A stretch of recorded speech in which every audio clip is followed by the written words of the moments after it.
If you thought my other banana pudding recipes were amazing, then wait until you try this red velvet banana pudding.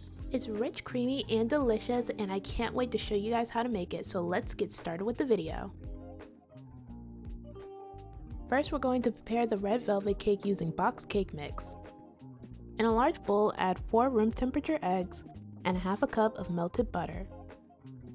Then beat the butter and eggs together until smooth. Next, mix in 1 cup of milk and a 1/3 cup of sour cream.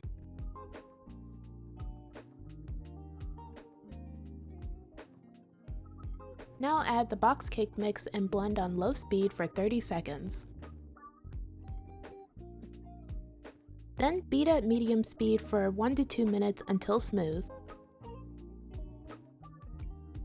Next, pour the batter into your prepared baking pans.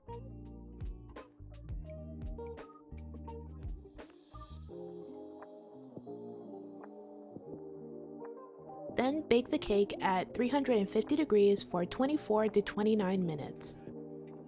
Once the cakes have finished baking, place them on a wire rack to cool for 15 minutes. To check if the cakes are done, stick a toothpick in the center of the cake. The toothpick should come out with a few moist crumbs because it means the cake is fully baked but is still soft and moist, rather than overbaked and dry. Next, cut one of the red velvet cakes into even-sized cubes.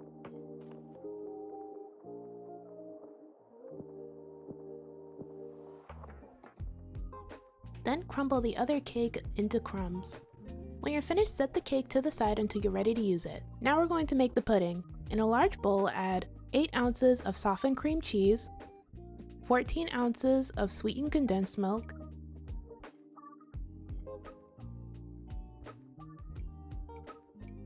and 1 tablespoon of vanilla extract. Then use an electric mixer to beat the ingredients together until smooth.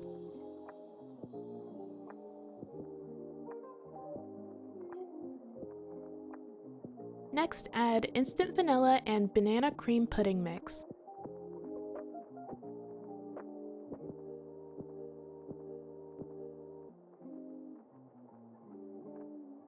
Then gradually mix in 4 cups of cold milk until fully combined.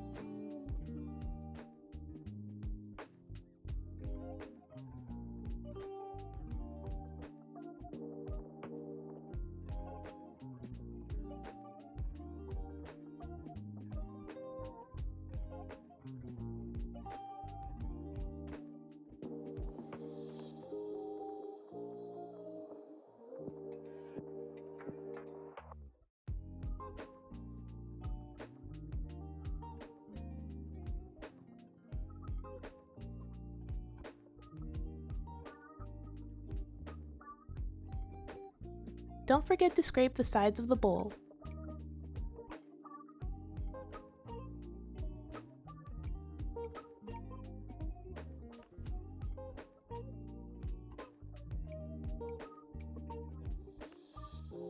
When you're finished, cover the bowl and place it in the fridge for 30 minutes.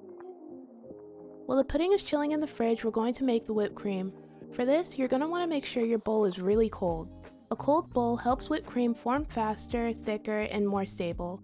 I would suggest using a glass or metal bowl and chill it in the freezer for about 10 to 15 minutes. Once your bowl is cold, add 2½ cups of heavy cream. Then add 1/3 cup of powdered sugar and a dash of cinnamon. Now beat everything together until the cream becomes fluffy and stiff peaks form.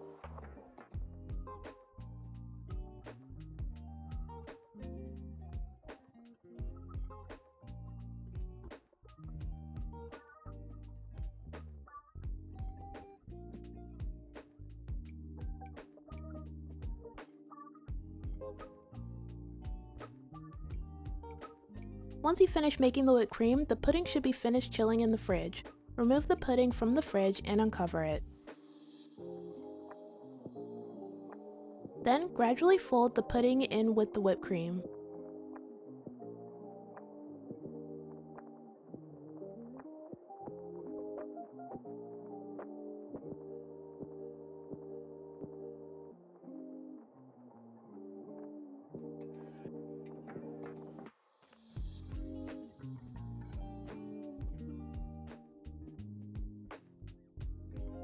When you're finished mixing the pudding and the whipped cream together, it should look like this. Now place the pudding in the fridge until you're ready to use it. Next, cut 2 to 3 bananas into slices.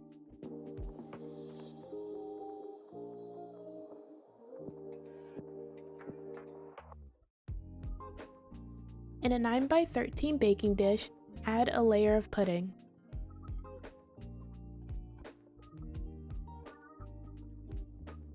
Then add a layer of Chessmen cookies.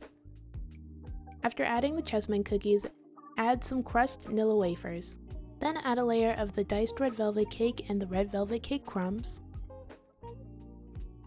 Now add the sliced bananas. And finally add another layer of pudding. Now repeat the same layers as before. Then place the dish in the fridge to chill for 1 hour or overnight.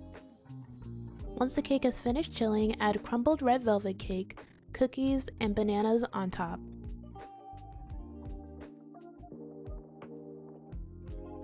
To finish it off, drizzle some white chocolate sauce on top as well. I'll have a recipe for the white chocolate sauce in the description. However, if you don't want to make the white chocolate sauce, you can always buy it from the store. I'll put the link in the description.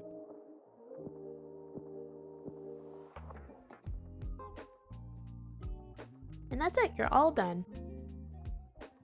And this is the finished result. When I tell you this red velvet banana pudding was so good, it was an absolute hit in my house. If you love banana pudding and red velvet cake, this is the recipe for you. It's sweet, creamy, and delicious. Plus, if you make it, you'll definitely impress your friends and family. This is my favorite version of banana pudding that I've made so far. I think it's even better than the strawberry crunch version. Alright, that's it for this video. Thank you guys so much for watching. Everything I used in this video will be down in the description below. Don't forget to like, comment, and subscribe. Bye!